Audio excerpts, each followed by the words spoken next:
Today, we're going to talk about being a family with a purpose. Many people wonder how they make a difference in other people's lives. And this may sound philosophical, but a healthy family builds a healthy society. Our family is the biggest and most influential tool that we have to make a positive impact in the world. And that's the number one way that we can make a positive impact is by being a healthy family ourselves. And that's why we are so passionate about healthy marriages and having healthy families, because it is so important in this world that we have many, many healthy families. Yep, and that's why we've created the other 6 videos. We started with that to help us and help other people to build that healthy marriage. And then hopefully that family will have a purpose in helping other people in other families also. Yes, and the best thing that you can do for your children is to have a healthy marriage. Absolutely. It is our responsibility to create a happy and healthy home. It's not just going to happen on its own. We take the responsibility to create an environment which is safe, when we, both of us, husband and wife, can come home and enjoy each other and also relax and be ourselves. And that's where our kids grow up, and it's, again, our responsibility to create that environment. And the way we interact is going to teach our children how to be good members of society. That's where they're going to learn manners, social graces. They're going to learn how to make smart choices with money, how to make smart choices with the friends that they make. And that's where we're going to teach them the value of hard work and to have good morals and values. Our faith is one of the most important things that helps us build this healthy and happy home. As followers of Christ, we understand that we're dependent on Him fully because He's helping us to make good decisions for our family and to have a purpose for our family and decisions about our future and everyday life. Yes, and because Sergi and I, we each have an individual relationship with Jesus, it's easy for us to incorporate our faith into our daily life so that it's natural for us. We talk about it at dinner, we talk about it when we're driving in the car, and it's just something that comes up naturally. And we don't have a lot of experience with parenting because our son is only 8 months old. I mean, come on, who are we kidding? But we're talking from the experience of being in healthy families ourselves and what our parents did, what had a lasting impact on us. And we just remember, how my parents, they would talk to us. It was just such a natural part of our life. It wasn't just, okay, we're all going to sit down now and talk about our faith. It was just something that naturally flowed. And because we watched the way our parents made decisions, we watched the way, if there was a conflict, the way that they handled it, if they had a disagreement, how they would make up afterwards. And it's just such a natural part of our life just because it's the foundation of who we are, and it's the foundation of our family. It's also where our values and our morals come from, because we believe that the Bible is the absolute truth. So we base our values and our beliefs on the Bible. And we understand that our knowledge that we acquire and the things that we value the most is the wisdom that comes from God. We don't know what's going to happen in the future, but with God's help, we make those decisions and we rely on Him to help us to build that healthy and happy home. And Sergi and I were both raised in very, very awesome families. We had loving parents who had a good relationship with each other. We have great relationship with our siblings. To this day, they're our best friends. And we have such fond memories of our childhoods. But we realize that to many of you, that sounds like a fairy tale because you grew up in a dysfunctional family. And unfortunately, that's the reality for so many people. But you know what? Don't let that define your future and your family. You create the family that is healthy and happy. And you can change the course of generations. You can make your family a completely different legacy by making the choice to be a strong family, to have a good relationship with your spouse, to work on your marriage, to make good choices with how you raise your children. Mhm. It's up to you. And there's so many resources out there to help you. And it starts with you. We can blame our parents or the place or the time that we grew up in, but it doesn't matter. It starts with me today. What kind of decisions I'm going to make for my family, for my wife, for my children, how I'm going to raise them, what I'm going to expose themselves, or what am I going to expose myself and my family to. And it's very important that we take the responsibility for our own life and don't just blame it on somebody else. Some of the practical ways to have a good spiritual healthy atmosphere in our home is going to a church where you can grow spiritually. And it's always a nice thing when we're um, getting out of the church and we get driving home and we start talking about the things that we've heard and how it applies to our lives. And Mm-hmm. or when we're home, when we spend time reading together, reading the book together, reading the Bible together, and have devotion times together. It's just amazing how when we incorporate those things into our life, how we feel better spiritually, and uh, how we grow spiritually. Yeah, some of my best memories of my childhood is when we would read the Bible together as a family. Mm-hmm. My dad would read to us, and then he would ask us questions, or we would ask him questions, and we just had so many great conversations. It was great memories, and it had a really big impact on me. Mm-hmm. How about Inventions and Odyssey? Oh Yeah. yeah, I still listen to them. They're Mm-hmm. radio drama stories for children, and they have so many ways of where they talk about faith and just regular life experiences, and I still listen to them to this day, usually when I'm cooking or cleaning. But Mm-hmm. that's a way for your kids to listen to it, and it's a fun way for them to learn about their faith. Mm-hmm. So the faith, uh, it shouldn't be a removed thing from your family. It should be, like Olga said, it should be an everyday thing that we do as a family. Mm-hmm. And one of the most important things that statistics have proven to have a really good impact on how a child will grow up is to have a family dinner together. Mm-hmm. And that's something that we think is really important. And we do this every day. We have dinner together. Mm-hmm. And that's when we can talk, we can connect, communicate. And that's where we stay close to each other and where we can have a lot of good conversations. That's how we stay connected. Mm-hmm. And also listening to inspiring music. Music is awesome to have in the home. And, if you're already going to play music, make sure that it's inspiring and it builds you up, and that it's something that you enjoy listening to. There's a lot of good inspirational movies out there that Mm-hmm. build you up. When you're done watching it, you feel inspired Mm-hmm. to be better, to do better things, and that's what we're looking for when we are talking about spiritual things, incorporating them in our life. Yep. And all of these things, while we're doing them, it's just a fun way for us to have time as a family. But at the same time, it's a way for us to grow in our spiritual life. Mm-hmm. The second way that we can be a family with a purpose and make a difference in other people's lives is by practicing hospitality and sharing our family with other people. And that's just simply inviting them into our home.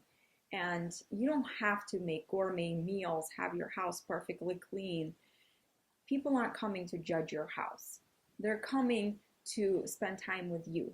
And most people, they're not going to judge you for the food that you cook or the way your house is. They just want to feel welcomed. And the atmosphere in your home is what they're going to remember the most. There's something so intimate about inviting people in your own house. You're sharing the most sacred of you and Mm-hmm. your family style, your family, um, who you are, and I think it's amazing. Yeah. And the more you do it, the easier it's going to get. And like Sergi and I, we've always enjoyed doing it, and it's always so satisfying when people leave and we're like, oh, we had such a nice time with them, and it's a great way to connect with people. There's no better way to connect with people than over food, probably. Yeah, absolutely. When we talk about impacting other people, we actually have to be with people. Just staying in our home and doing our own thing is not going to make that difference.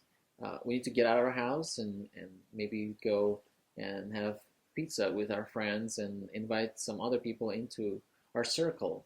And that's how we share our lives and our spirit or our who we are with other people. When we spend time with people, going to the park with them, to the beach, maybe to a concert or something, it's a way for us to connect better on a personal level. And maybe some people didn't have a healthy family when they were growing up and they never saw a good example of a happy family. And I know that so many people, when they see a healthy family, it gives them such a feeling of, yes, I want to have that Gives too. them hope. Yep. And yes, exactly. It gives them hope, and it gives them something to strive for, and that they could have that too. And number three is finding a greater purpose for a family. As we grow spiritually and stronger as a family, it's important that we start thinking about other people and trying to come up with ways how we can impact and make a difference in other people's lives. Yes, and as we work as a team, when we have a good relationship with each other, when we have a good relationship with our kids, then we can work together and we can do so many more amazing things because there's always power in teamwork. Absolutely. So we start with our own passions. I have passions for certain things, and Olga has them too. And now, as a couple and as a family, we try to figure out how she can help me with my passions, or I can help her to to do things in the area of the passions that we have. Mhm. Philippians 1:27 says, standing firm in one spirit, with one mind, striving side by side for the faith of the gospel. And that's what we want. We want to be united because when we are on the same page, then we can do so many great things. When your passion and your ministry is creating tension in your marriage, when you don't have time to spend with your kids because of it, when you're going into debt for this ministry or this passion that you have, then no matter how noble it is, you should rethink it. Either it's not for you or you need to do something different. Yep. Because it's not meant to separate us or break or make our marriage or our family suffer because of it. Mm-hmm. It's a way for our family to grow and to grow stronger and to be able to serve other people. Mm-hmm.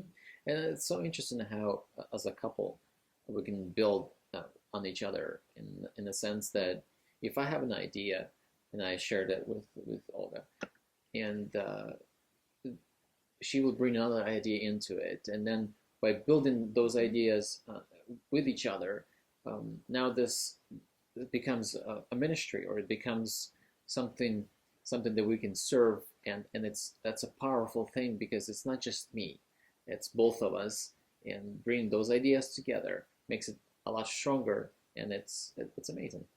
Yep. No wonder there's a saying that says that two heads are better than one. Mm-hmm. One of my passions started when I was still a very little girl. And of course, I didn't realize it at the time.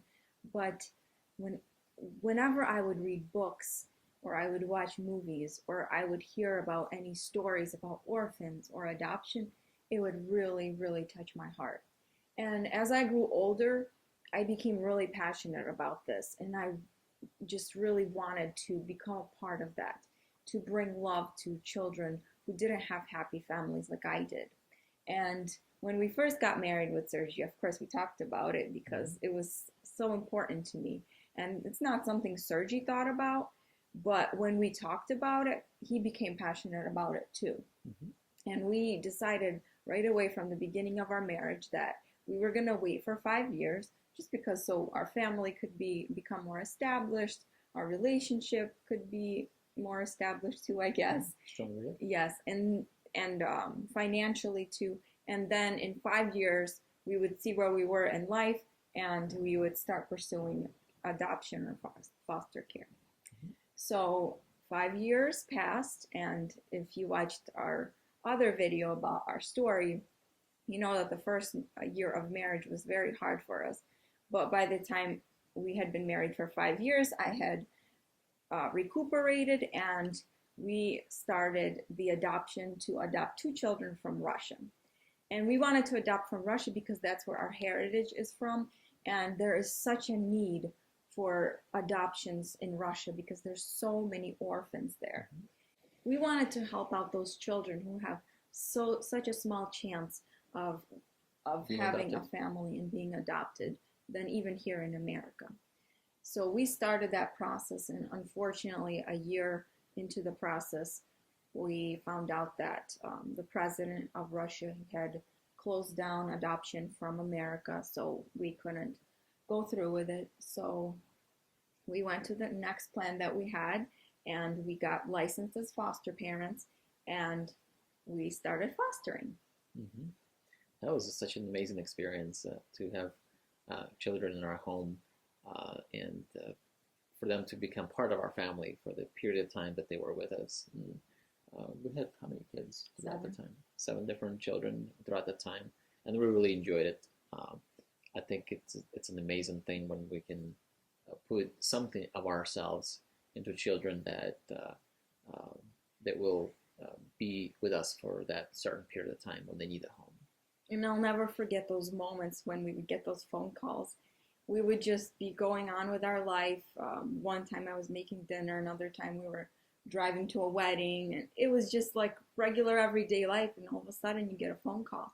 Hey, there's this child, and they give you a little bit of information, just a little snippet, and they ask, this child needs you right now. Mm-hmm. Will you be able to take them? And just this excitement you get, and then when they finally bring that child, and usually it's just a couple hours later or a few days later, depending on the situation, mm-hmm. and you get to meet them, and it's just so special.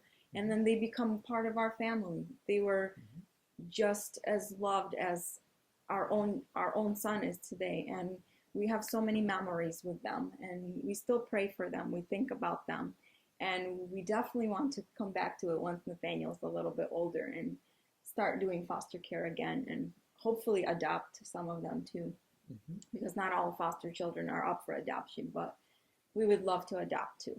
Mm-hmm. I remember the two of the children that we had them from the hospital. They were newborns, mm-hmm. and when they bring them to our house, and it's just like having your own child. When you bring them, actually they bring them to you, and you get them into your arms, and you start praying for them and about their future life. And our hope is that they, those children, wherever they end up at, they will become good members of society, and hopefully they'll find God in their future. Most of the children that we had were babies, so I'm sure they don't remember us, and they won't remember us. Mm-hmm. But at least they had, when they were born, somebody loved them, and yeah. somebody gave them love and attention and showered them with affection. Mm-hmm. And I'm so happy that I can think back and know that these children had that great start in life. Yeah, and by serving them, they actually served us in a way that they opened up such a the feelings that we could never have without them, and it was so satisfying. Mm-hmm. I think we got a lot more out of it than those children did. Yep. Another passion that we have as a couple is speaking and also impacting other couples, and that's why we created this course and the videos that you've probably watched some of them already. It's our way of sharing the relationship that we have and the imperfections that marriage can have, and hopefully encouraging other couples to strive to be better, to have a better relationship and creating a stronger family. Mm-hmm. Yes, and also one of my passions is homemaking, cooking, writing, and I combined all of those together in one blog. olgasflavorfactory.com. And it's so satisfying for me when I can share something that I do in my home, what the tips and tricks that I've learned, Mm-hmm. and I can share it with other families. And the technology today makes it so much easier because just from my simple kitchen, our little home, and I can reach so many thousands of other homes and Mm-hmm. share, recipe tips that I've found, and recipes that our family loves, and they can become recipes that other families enjoy too. Mm-hmm.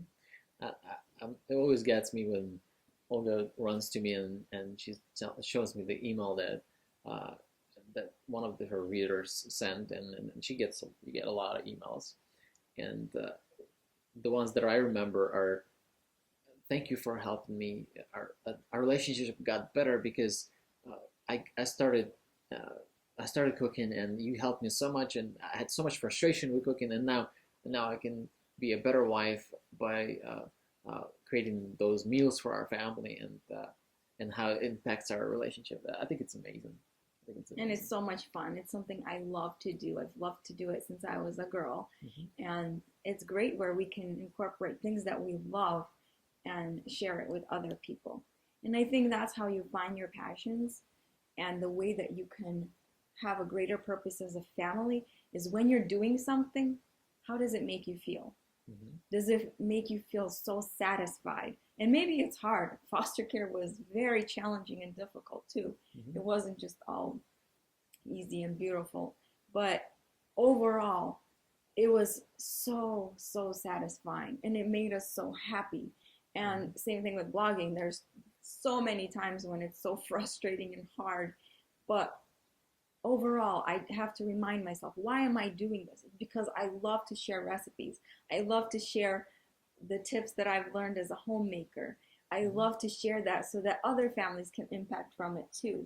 When we can all share together, we can make our families better. I mean, that's how I learned. I read from what other homemakers were doing. I looked at what other people that I admired were doing in their families and in their kitchens. So it's a way for us to share that, and that's what we like to do together with Sergi when we talk about the importance of great relationships in Mm-hmm. families. And we want to share what we had as children, what we have today, as we have great relationship with our parents, with our siblings. We want our children to grow up and to have great relationships among themselves and with their cousins. And it's just so important to impact our own families first, the people around us, and worldwide as much as we can, because we've been blessed with so much.